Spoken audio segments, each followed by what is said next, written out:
Talk Show. Recorded live. Hello, and welcome to the Castle of Horror interview segment, where we talk to writers and creators of today's genre worlds from Denver, Colorado. I'm your host, Jason Henderson, creator of the Alex Van Helsing novels. This week we're talking to Will Errickson, creator of the Too Much Horror Fiction blog, found at toomuchhorrorfiction.blogspot.com. This is a blog that has been blowing my mind for years now, and I'm so excited to be able to talk about this. To quote Medium.com's Bookshelf Beats, Will Errickson studied film at North Carolina State University, currently lives in Portland, where he reads, catalogs hundreds upon hundreds of horror fiction paperbacks, and he's become a known expert in the world of horror fiction. You're doing columns at Tor.com. You're doing interviews with fiction websites that want your opinion on random stuff that came out in the 70s. Welcome, Will Errickson. Hello, everybody. Hey, thanks for having me on. I am really excited to talk about horror paperbacks and horror writers and all that kind of stuff, the cover art, some of my favorite things. So I'm really looking forward to this conversation. Outstanding.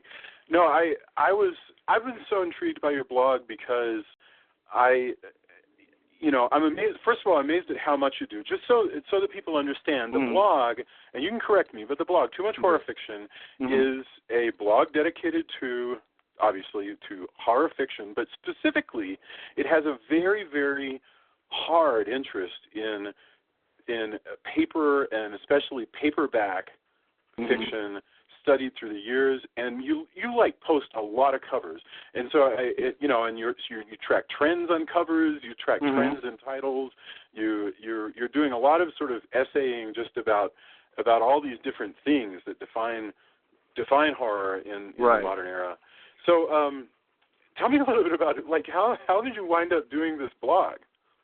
I guess it's sort of something that I probably wanted to do since I was a young teenager and started reading horror paperbacks. And my mom was a librarian, and she would bring home books that she thought I might find interesting. I remember the Lovecraft Valentine paperback editions with the Michael Whelan covers that are just iconic. Some of that stuff was a little over my head at the time, but as the years went on, I started reading King, and this was mid-'80s, so Barker and all those guys. And worked in a used bookstore and just fell in love with just the feel and the smell and the look of old paperbacks. And I know I'm not alone in that,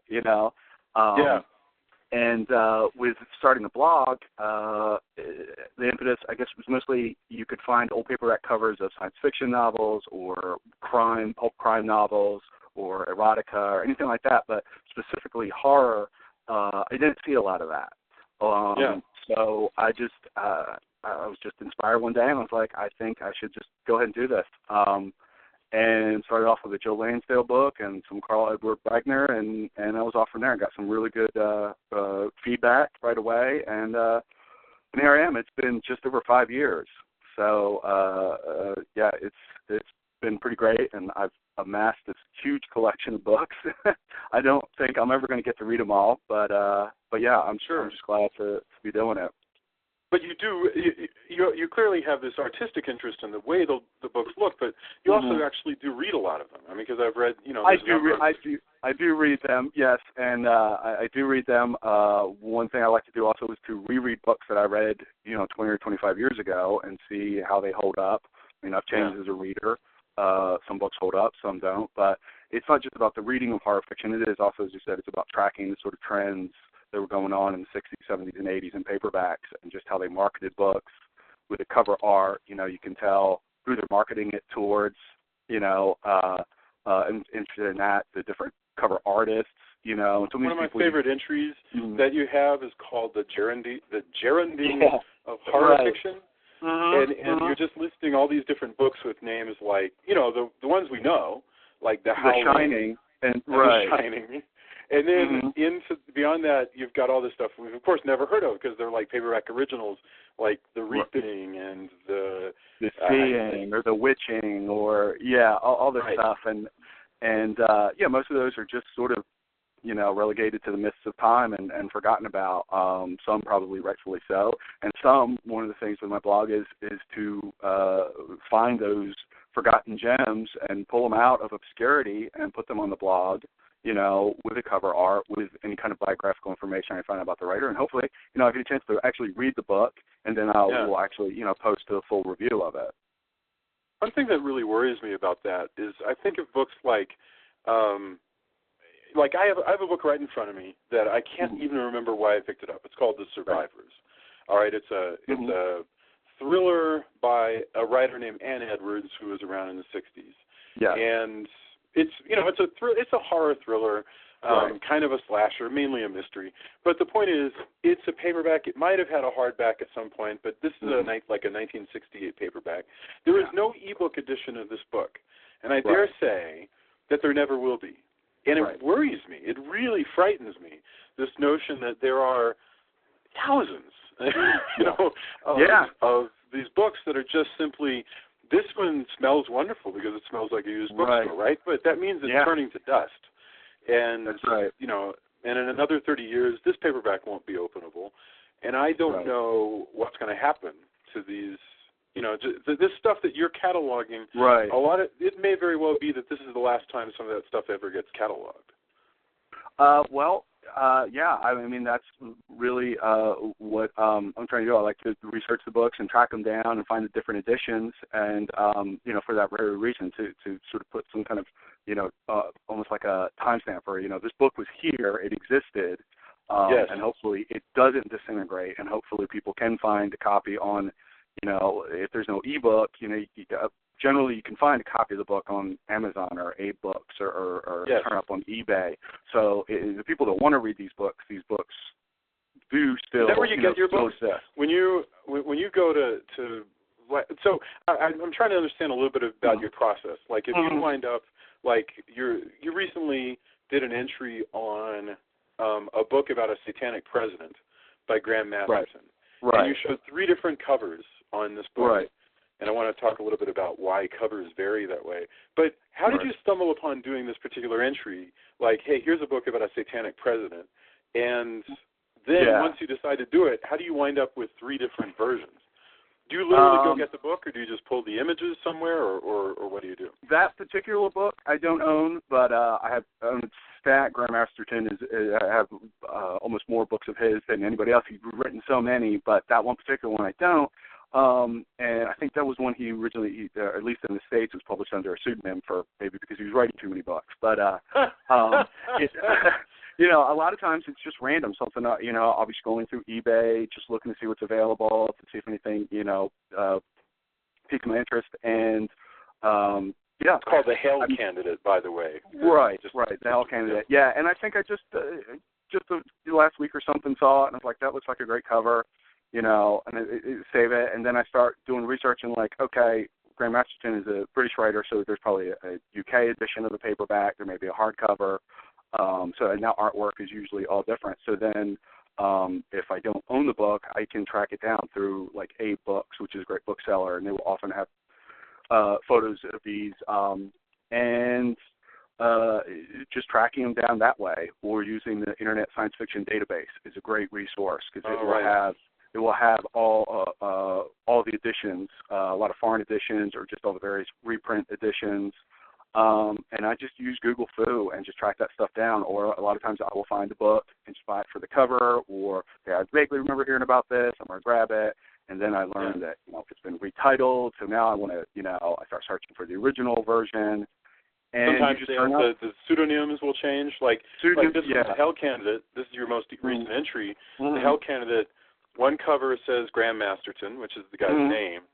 The other one has an embossed foil titled cover, the Hell Candidate, but that one he has a pseudonym name. Another one it looks like both embossing and foil and a name, but this has different art. First of all, I want to know why did paperbacks used to get recovered so much? And I think. No, go ahead. I'll ask the next one next. Yeah. I just think that there was such a huge market for paperbacks And I think there was some trickery. I think there was definitely some trickery with, let's just, you know, trying to trick you into buying the same book that you've already read? Yeah, I think there may have been some of that, but I think it was also sometimes books switched publishers. Maybe if I know somebody like Ramsey Campbell had some of his books reprinted by Tor. Like I think Pocket Books did some of his books in the early '80s, and then in the mid-late '80s he started being published by Tor, and Tor went and republished all his early '80s books with different covers. You know, with their in-house artists and whatever. Those are really all fantastic, you know, and I like to get both, you know, I like to have both editions if I can. What's your favorite era for paperback covers? Probably that, I knew you were going to ask that, and I've been trying to think, probably late 70s, like when Stephen King started ramping up with like Salem's Lot and The Shining, into the late 80s, and I feel like in the early 90s is when you first started seeing what would, I guess, become Photoshop, you know, where they just took a pair of, like, spooky eyes and just sort of plastered it, you know, on the cover. Yeah, I've seen you complain about that. I mean, you mentioned, like, the paperback cover of the novelization of The Hearse. You were like, look, this is clip art. This is, like, several things that have just been pasted together. But, I mean, if I look at, like, the original covers of horror, you know, there's a point, I guess, in the 80s and 90s when everything has a very sort of 80s really. When the people on the covers have a very sort of airbrushy style, a kind of a shaped three-dimensional feel to them. Yeah, they were using models for a lot of that stuff, but as time went on, it seemed like they were too photorealistic. The paintings or whatever they were, however they were creating the images, were too realistic. But if you look at like the 60s or the 70s covers, there's often a much more sort of just almost abstract, more painterly kind of. More painterly is exactly. That's exactly. Mind you, this isn't great art. I mean, these can be quite sleazy. I mean, don't. I'm not. But they're original, you know, paintings. Right. Yeah, there was definitely a sleazy factor. You know, you definitely, paperbacks are, you know, they're on, you know, book racks and drugstores and airports and, you know, even adult bookstores or whatever, and so you only appeal to a broad range, but I guess that's also why people have looked down on the horror genre for so long, is because of some of those tacky, sleazy covers. Well, I kind of love, I love the fact that, you know, you buy a copy of Cujo in the early 80s, and you know, it's not just the snarling teeth of the dog, which, by the way, is a motif that shows up over and over and over again. But it's got it's got an embossed title, and it's got a foil on the lettering, and sometimes they'll have like a cutout with like an extra picture, like on the inside cover. There's all this stuff going. Buy this thing because you're going to enjoy like holding and looking at this piece of art, you know, for the next like week or so while you're reading this book. Anything to get the potential reader to part with their $2.75. You got to stand out when in those paperback racks, whether it's the embossed cover or the step back cover with the die cut image. The evil little girl that you saw all the time after The Exorcist, or any kind of a demonic entity or anything like that. You've got to stand out. You've got to get people to pick it up. And I have one in my hands right now. It's called The Ghost House by Claire McNally, and it has a little girl looking like through a closet door. So do you notice, so one thing I'm not really clear on is like what's happened to the paperback industry today. If I go to the grocery store today, there's still paperbacks, right? There's still paperback books I find. But I know from what I've read in articles, at least, I haven't made a proper study of this, but people have shifted their consumption of books over to ebooks, right? So that means that the new, Ready Player One by Ernie Klein comes out, and it's a New York Times bestseller, and so you'll get it, and then you'll get the ebook. But if the paperback comes out, there's a good chance that the paperback will not be a different cover. Those people who were going to buy it in paperback have already bought the Kindle version. And so, am I right in thinking that this means paperbacks are essentially dying? I think, the ebook thing is, I don't want to sound like, some old man, like, oh, people and their crazy ebooks, but that's the way that, that's the way that the medium is moving. And the paperbacks now are sort of like this weird, large shape in between a paperback and a trade paperback, sort of weird, not small, not large, kind of weird shape, and they're all silvery and photoshopped and everything, and I don't think they're appealing at all, but I think that's just the natural progression thing. I haven't really followed the statistics either, but I know that people are still buying books. The sort of the death of the book because of the internet and because of ebooks or because everybody's attention span is going to hell is sort of overstated. People are still buying new books. Absolutely, they're buying books. So, no, I agree with you completely. Yeah, but I mean, I'm talking about it used to be like the Hell House from Richard Matheson would come out, and it'd come out in a good-looking paperback, a good-looking hardback.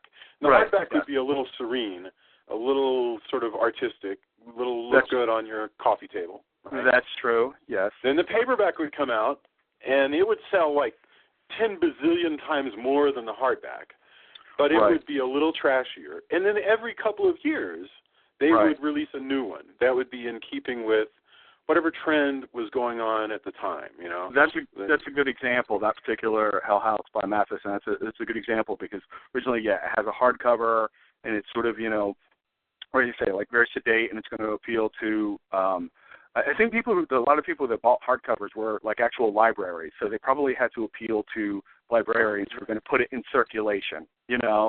The paperbacks are what regular people bought. You're at the drugstore, you're buying groceries, they're like, oh, here's this $2 paperback with this, crazy cover. I'm gonna toss this in and grab this as well. So you're appealing to sort of a different market. You're appealing to a different demographic.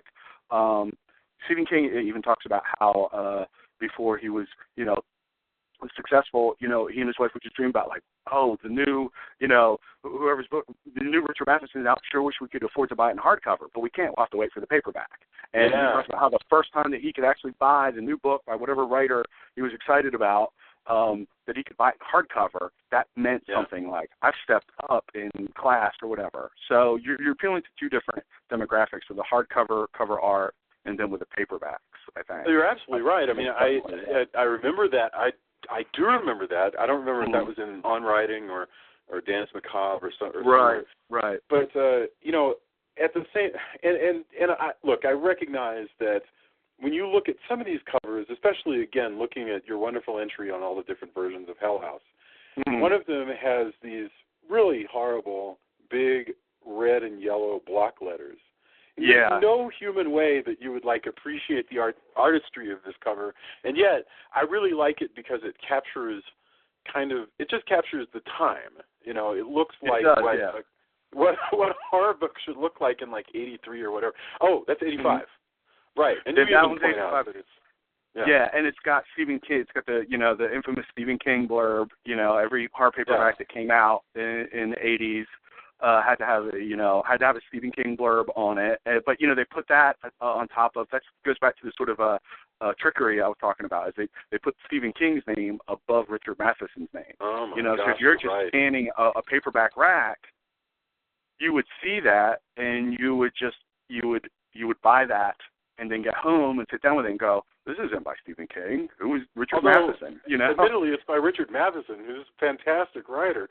But, my God, you have a cover here. This blows my mind. You got a cover here of Richard Matheson, Hell House. I don't have this one because I have the other one that's a little abstract that from whatever year it was. But you have one where the blurb says, a shattering novel of gothic horror by the author of The Shrinking Man. And it shows a woman running away from a house. It's a gothic paperback cover. That's one of my favorite covers because it's so misrepresentative of what's inside. It looks like a gothic romance, which is a little bit different than gothic horror. I mean, absolutely. There's an emphasis on romance, and it's not even really a gothic horror novel. Not at all. It has a Gothic setting, I suppose. But if we define Gothic romance and Gothic horror, which to me kind of blend together, but I mean, whatever. Yeah. You know, it's like where one just has maybe more ghosties in it, but generally those stories are very, very simple. You know, it's really only three pieces that go into it. You have a young woman who travels a long way to join a giant house that has lots of secrets and a sexy and secretive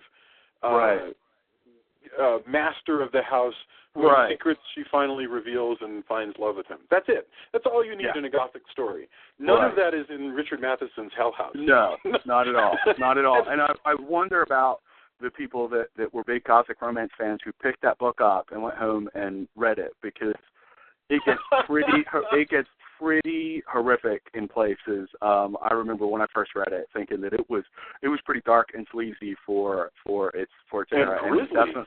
And grisly would be the word. Grisly would be the word. And definitely it's pretty darn gory for a Richard Matheson novel. I mean, you think of him as being like the sedate guy who wrote all those Twilight Zone scripts. So, and here he's writing this sort of bloody, often pornographic. Bruce Wright said basically that Hell House would get a hard R if it was actually if there were actually a movie that went with it, you know. By the way, it's a great movie. The movie that does exist is a good movie. I mean, but there's stuff going on in that book that I think was also a forerunner of what Stephen King, Peter Straub, and some of the big writers would do in the 80s, where they sort of have a big horrific climax at the end, and there's madness and bloodshed, and it made me think of those books, and I was like, and it was very much sort of out of its time, because some of the other books from that era, the early 70s, you know, were obviously The Other by Thomas Tryon and Rosemary's Baby and stuff, and those were quieter, you know, more whispery, chilling horror. And of course, The Exorcist. But The Exorcist has that thing, like, is it really a horror novel? Is he really just trying to scare us? You know, I don't really think there's a lot more ambition in The Exorcist than I think in some other horror novels of the era. Or Rosemary's Baby, you know, which has a very, very sort of artistic feel. Well, I mean, Ira Levin is always that way. He's a wonderful modern novelist. We were talking before the show about, for instance, you know, classics. You know, like we were talking about Frankenstein. Right. And I have two paperbacks that are some of my favorite paperbacks of all time. There's a Frankenstein, and you've got both covers in an entry on Frankenstein on your blog. One is from 1953, where the monster is like outside of a sort of a film noir style bungalow, and he's wearing like a yellow bowling shirt, and there's this girl who's like splayed out over the bed, and you know, the monster looks like Robert Mitchum. And this is the craziest.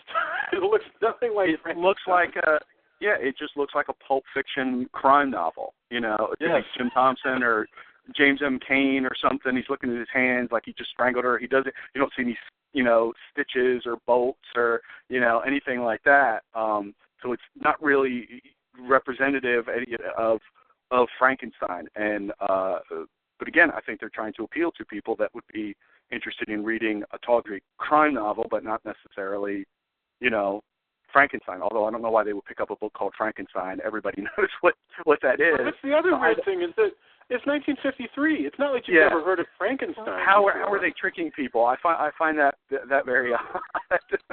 You know, and if you somehow, it's 1953 and you're a 30-year-old man, and you are picking up Frankenstein, and somehow you've managed to live your whole life and never heard of Boris Karloff or nothing. And you get home, and what you find is a weird Victorian novel written by an 18-year-old. Right. It's got to be the strangest. I mean, basically, I guess you just won't. Well, they've got their 25 cents. They've got their 25 cents. They've got their 2 bits, you know. But they. Some publishers did that where they put out these cheap paperback editions of like Hemingway or Faulkner or people like that, and they would, you know, and there's sex and there's violence in books by those guys, but they would present it in the tawdriest, most Pulp Fiction form. Again, I guess to fool the guy who thought this Hemingway was the new Mickey Spillane, you know. Oh my God, good point. I love seeing, like, you had posted, I think, one of the Dracula tape covers. Yeah. One of the Saberhagen The Fred covers. Saberhagen, yeah. Actually, that's an interesting one. I really admired that book, the Dracula tape, and yet he's re-released that book on ebook. Well, sorry to say Fred Saberhagen is dead, but whoever has his stuff has re-released it on ebook. But the cover is totally uninspired because I guess they don't. I guess they don't have rights to whatever this painting was. And without commissioning a new painting, you're basically stuck just sort of figuring out whatever you can throw together with Photoshop. That's right. And, yeah. And sometimes it's just not that great. But right. Yeah. Wow. So let me. We were talking a little bit about the various tricks that the paperback covers would do, the embossing, the fact that for me, I just enjoy, and I assume that this is true with you. It's very important to know that this is not great art necessarily. Right. Some things are. Right. I mean, some of those covers are great, but sometimes you're looking at it. I'm really enjoying the embossing and so forth because of the garishness and because it's like looking at a surfboard or something that just tells you something about the time. Right. Do you have any, like, if you were to say, like, at the end of this, hey, go to my blog and you got to check out this, like, as far as your favorite cover for people to check out and get the idea, like, what would you point them towards? Some of my, some of the good ones, I guess from the 80s, these are sort of quote-unquote favorites. You have to talk about zebra books. These are the ones that would just the teenage girls with the half skull face, or they're holding a teddy bear that has half skull. Zebra's Pinnacle, right? Or I'm sorry, I didn't mean to interrupt you, but yeah, what is Zebra books? Zebra was one of the publishers. One of the and they were, I think, part of a larger publisher conglomerate, but they specialized in the cheap paperback originals. And they were the ones that really went. They would have like a hologram or like a Mylar cover that was literally like shining at you from the book rack, and you put it this way, and it's a devil, and that way, and it's a cat, and the little kids with the skulls, or babies in cribs, and there's a skeleton over it, or these motifs that would just pop up over and over again. And you're right. Yeah. If I look down, you have these wonderful entries under Zebra books, and there's just so much junk going on, with the shininess. Yeah. Like, here's a friend of mine's book.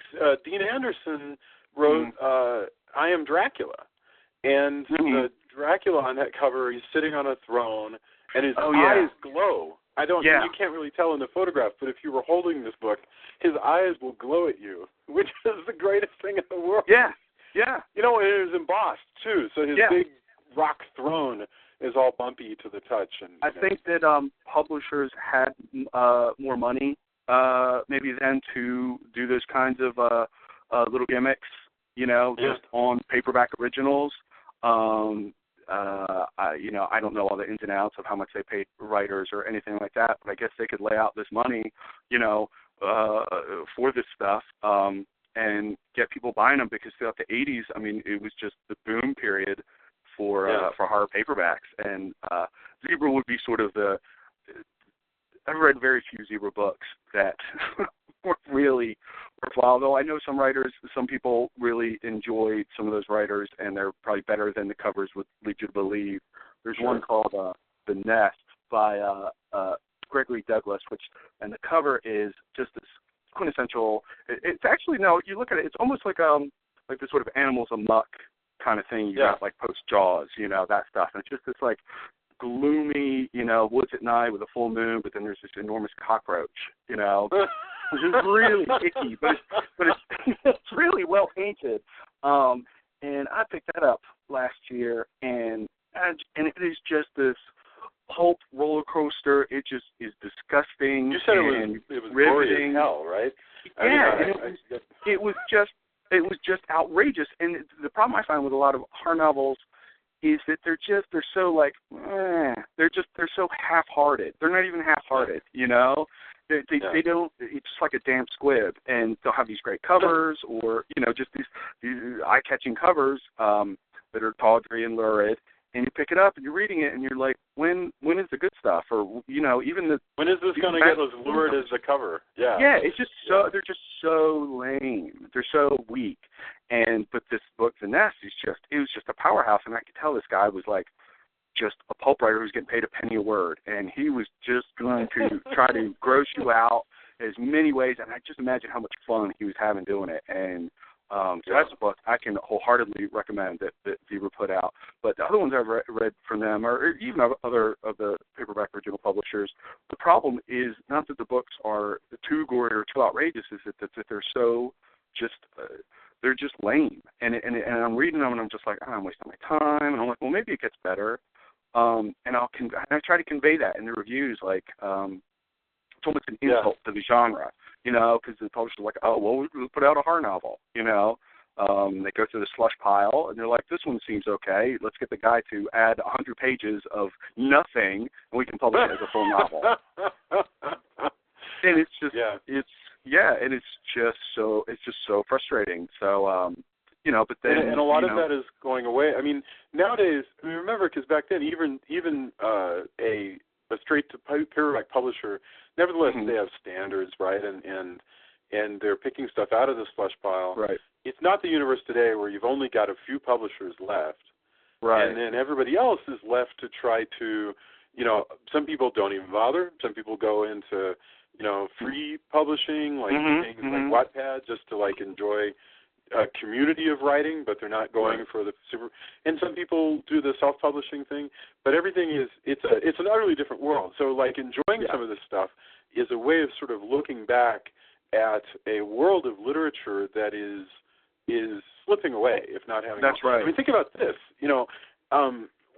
Back in if you think of the 60s and the 70s, a man, an American manly man, would go home at the end of the day, and what he would do if he didn't have a show on that he liked and there wasn't a game that he wanted, is he would read a paperback novel. Yes. And it might be a Western, it might be a Zane Grey, it might be a horror novel, it might be whatever. It might be Men's Adventure, right? One of those thousands of Mac Bolan novels. Right, or, or Casca, for God's sake, or any of these horror novels. And then somewhere along the way, men have stopped driving the book industry. And I'm not saying that men need to drive the book industry, but I think it's real damn sad that we've lost that half the population now basically, if they don't have a show, first of all, there's never a time when no show is on because TV is structured differently. Right. But second, they're going to play games. The whole world of I'm going to kick back with a paperback is almost gone. There's so much competition for the entertainment dollar. You've heard that said all over the place, because of video games and everything's on demand. And so I think that's why the sort of paperback industry is sort of dwindled, just because there's so much other stuff to consume. People read even something like comic books. More people probably read comic book and graphic novels than they ever have. I think with the paperback thing, that was men read the westerns, and maybe we read horror and adventure, and women would read romance or gothic romance, and everybody sort of had their set thing. But I think with the rise of the horror novel in the 70s was publishers realizing that everybody would read these books, that they had mass appeal, that a book like The Shining, which was like Stephen King's first big hardcover bestseller, everybody would read that. That wasn't just for teenage girls. It wasn't just for old ladies. It wasn't for manly men. It was everybody would read that. And that's when the floodgates opened, and that's when the paperback boom began, for better and for worse, But, but people, and as you said, look, books aren't going away. If you go to Amazon right now, there's always books on the bestseller list. There's always books people are reading. To some extent, though, what you are studying and is an effect that is pretty much gone. I mean, I think the notion of the new Stephen King, the new Stephen King is Finders Keepers. We're not going to see a different cover for Finders Keepers every 2 years anymore. Oh, right. Yeah, and if you do, they every few years they reprint Stephen King paperbacks, and every few years they have worse and worse covers. Although I don't think they could beat the early 2000s covers. Do you remember the cover for Pet Sematary? And it was all like lime green, and it had some guy screaming. It was like pop art, and like he's that happens periodically. Like a cat, like it was just horrible, just horrible. But yeah, and they'll reprint them, and it's like the cover of Salem's Lot is like this house that's on fire. Like I don't know what that means. It's just like the imagination going into these books it's just more Photoshop, it's just more clip art. It's just sort of cobbling together these disparate images. So yeah, that's what I want to do with the blog is like, and there are a lot of people that feel the same way that are just love these old covers, are scouring used bookstores and library sales for these old paperbacks because they want to hold on to this this piece of the past. And this piece of the past that's not even expensive really. Right. You were talking about the auctioneer, right? Mm-hmm. And I was like, well, I haven't read this, so I'm going to go get a copy. So I went to Amazon in this case, and you can always find used copies of practically anything that hasn't turned to dust yet for a penny, plus some shipping. Do you know the copy of The Auctioneer that I got is an ARC, an advanced reader copy from like the fall of 1975? Wow. That's cool. I know. That's it was so cool. Yeah. I'm sure they thought they were ripping me off. I'm like, this is awesome. Yeah. Well, that's the thing. That's one of the particulars about doing the blog and what I do is trying to find books that the perfect example a few years back was a vampire novel called The Delicate Dependency by Michael Talbot, which I remember from back in my used bookstore days. This little, I don't know it. Go ahead. Purple, this little purple paperback original from Avon Books from the early 80s.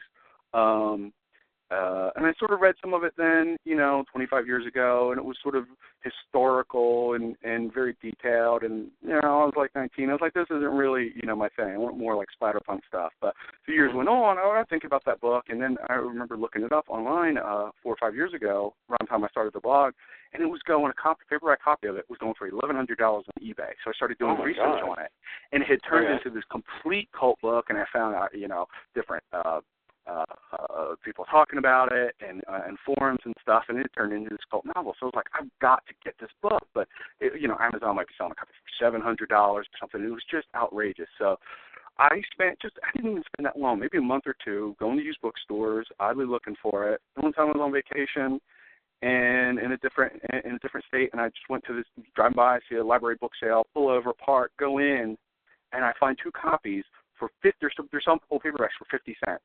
They have no idea what they're selling. They're just, raising funds for the library. Of course. It's just a perfect coup. That's what I'm doing. It's like I just want to find these collectible books, and I'm going to pay 50 cents. I'm going to pay $1 for it. I'm not going to pay $30 for some first edition. I don't know. It's not. To me, there's something even sort of charming about the crinkles and the cracks. And the what. Like we have a place in Denver called Fahrenheit's, and I was looking to get a bunch of the Dark Shadows paperbacks from the 60s. Sure. Yeah. And they had a bunch of them. I mean, for $2 or $3 each. I mean, enough that it would be costly to just buy the whole collection, right? Right. But nevertheless, I was really impressed that they had them. By the way, those are terrible covers. I don't know if you've seen them. I do know they're just stills from the show, right? Yeah, they're horrible. They're stills from the show in a sort of a cameo. Bad design. Right. But what are you going to do? But they're fun because they were being written by this one Gothic romance writer whose job was to churn out a Dark Shadows book a month. He didn't even know what the hell was going on in the show. This is the truth. He didn't know because he didn't have time. He had to write a book a month. He couldn't watch the show. He didn't have time. Yeah. It was really cool. They're neat things. Actually, I wanted to tell you. I don't know. Are you familiar with Norton? There's a guy who is it Edward? No.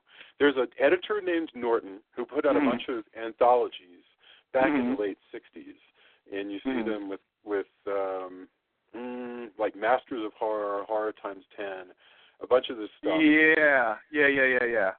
It's, yeah, and you'll notice it. I love horror anthologies. The reason why is that they often have, they're reprinting stuff from like the turn of the century. So like, you know, horror short stories from 1910, 1912 that will feel very modern because that's after the whole Victorian era. You know, the language is getting a lot more snappy and so forth. Right. But you never get to read those stories otherwise. You know, and well, that's very a great thing. Yeah, anthologies.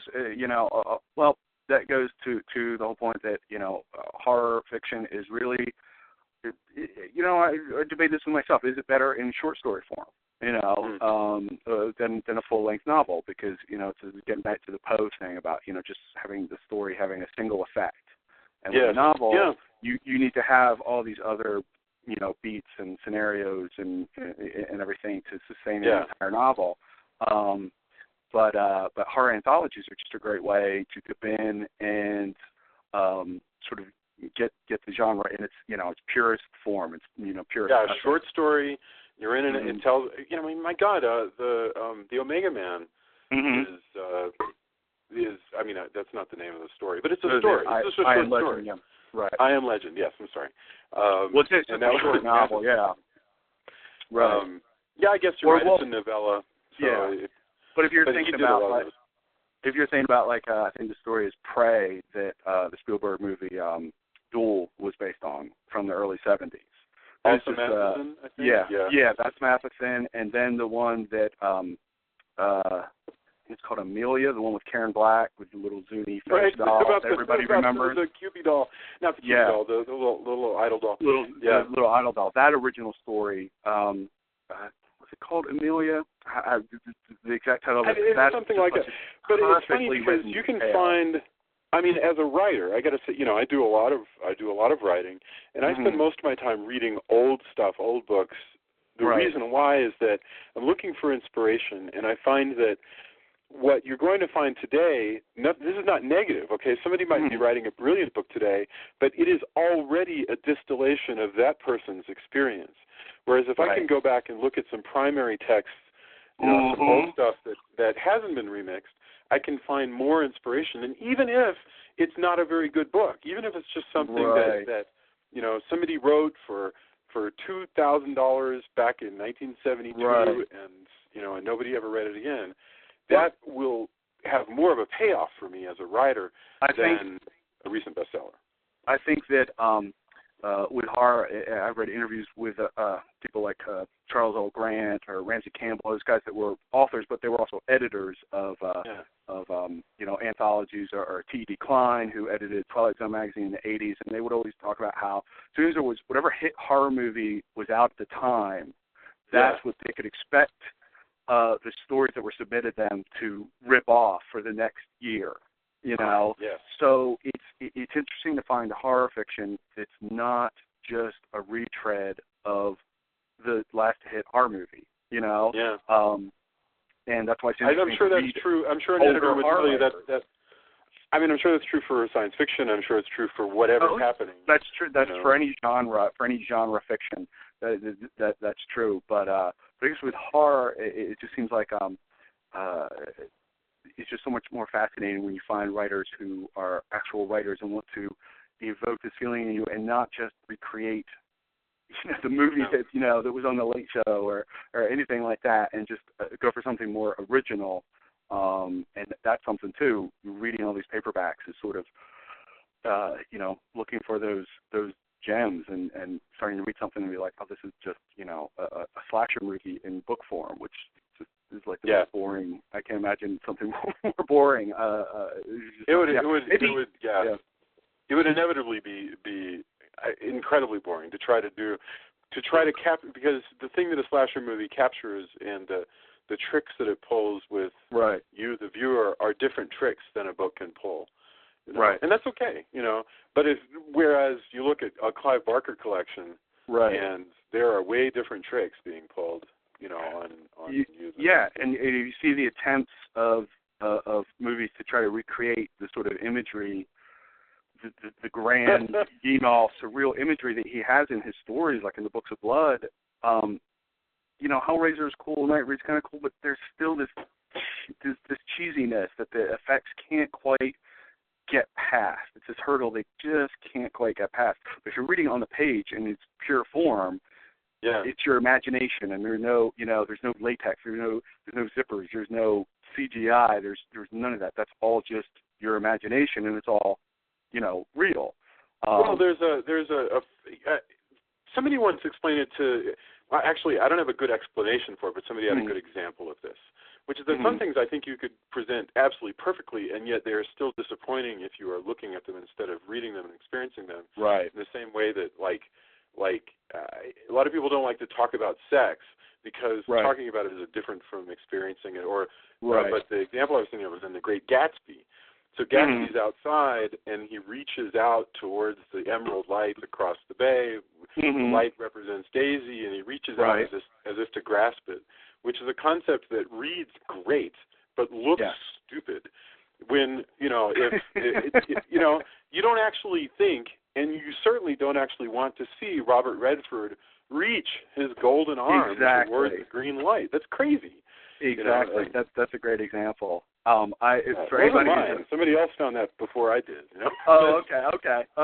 Yeah. But for anybody who's a fan of the first couple Hellraiser movies, and they haven't read The Hellbound Heart, I reread it just a year or so ago, and just his description of the Cenobites are just they're just so perverse and lush and just so cogently imagined, and you could see how they represented them in the movies, and they look kind of cool, but in the book it's just there's just something so otherworldly about it, and it's almost and poetic in that classic Barker style.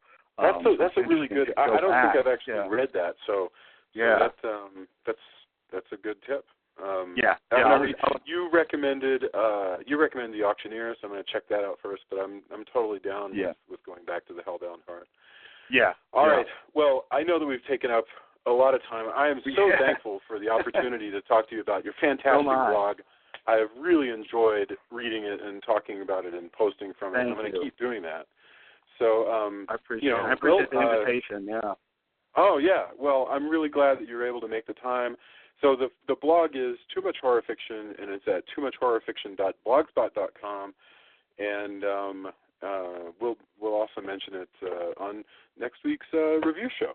So thank you very, very much, and everybody come to the Facebook page, continue the conversation. I'd really love it if you would come to the Facebook page for Castle of Horror and post your favorite horror novel cover, because I want to see what everybody thinks. Absolutely. Awesome. Yeah, that will be fun to see some of those. I can post some. That sounds great. Jason, thanks so much. That sounds great. Yeah, please. All right. Have a fantastic afternoon. I will see you guys later. All right. Bye-bye.